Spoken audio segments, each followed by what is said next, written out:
Hey everybody, it's Jessica from Chambray Blue Sewing. I'm here with a quick tutorial today on how you can make pleated trim. This is a really simple trim to make. I've done it on a couple of projects. I have a new pattern design that's coming out that's going to utilize this trim, and it's really a fun, easy hack. And the interesting thing about it is you're going to use a fork to get the job done. So these pleats are 1 inch pleats. If you turn it sideways, you can kind of see that the fold of one pleat almost meets the fold of the next one. And that's essentially what you're doing, is you're just folding up the fabric and stitching down the center so that the fabric stays in place. And then you can top stitch it onto a garment, or you can hand sew it if you really wanted to. Another thing I did was to lay an additional trim kind of in this channel here and sew that down. So there's a number of different things you can do, but it's really got a beautiful feminine look to it, and it's easy to make. So this is a piece of 2-inch wide minky fabric. It's sort of a velvety texture. It's a little bit thicker. You don't necessarily have to use a thick fabric like this. You can just use any kind of a knit or any sort of fabric that's not going to unravel. The thing about it is you want to have a smooth edge so that the pleat looks neat. I have done this with denim, and even though the denim unravels a tiny bit, it really didn't affect the look of the pleats much.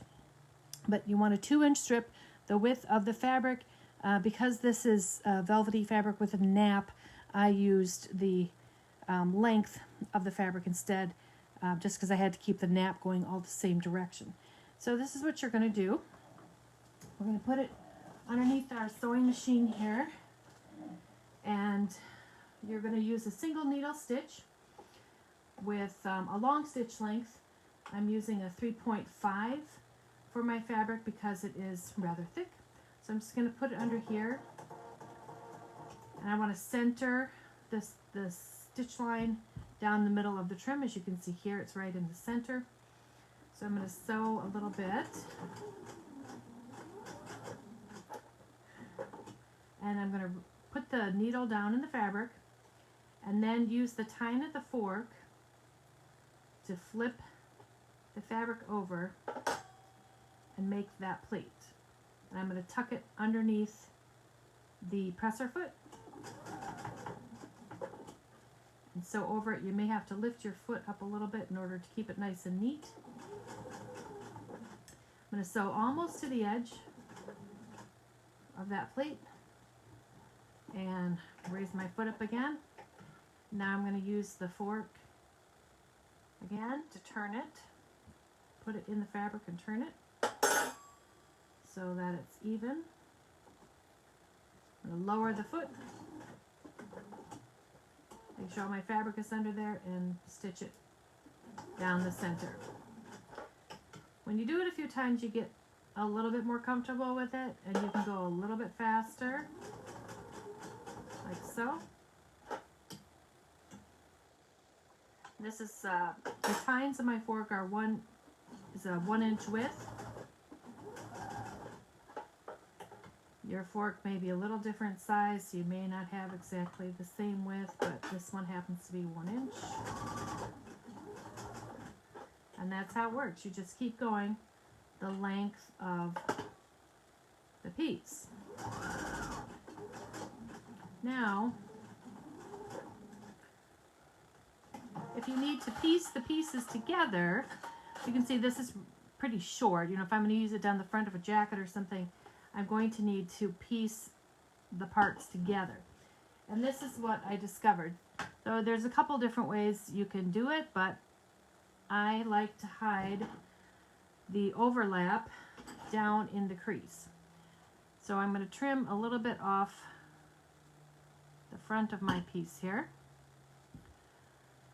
And I'm going to fold this back and match the pleat up with the back of the one before it.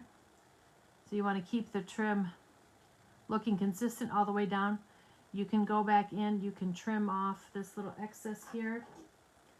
In fact, I will do that for you. I'm just going to use a seam ripper to rip a couple of stitches so I can cut this away so this won't show.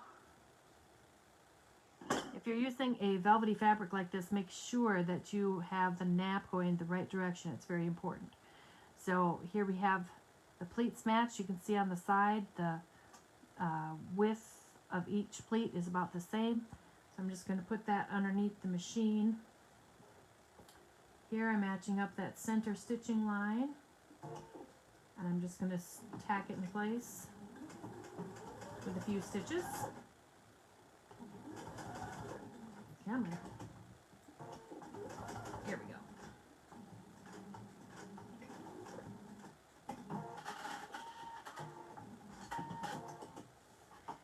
And that's how you can join pieces together for a longer piece of trim to use in your garments.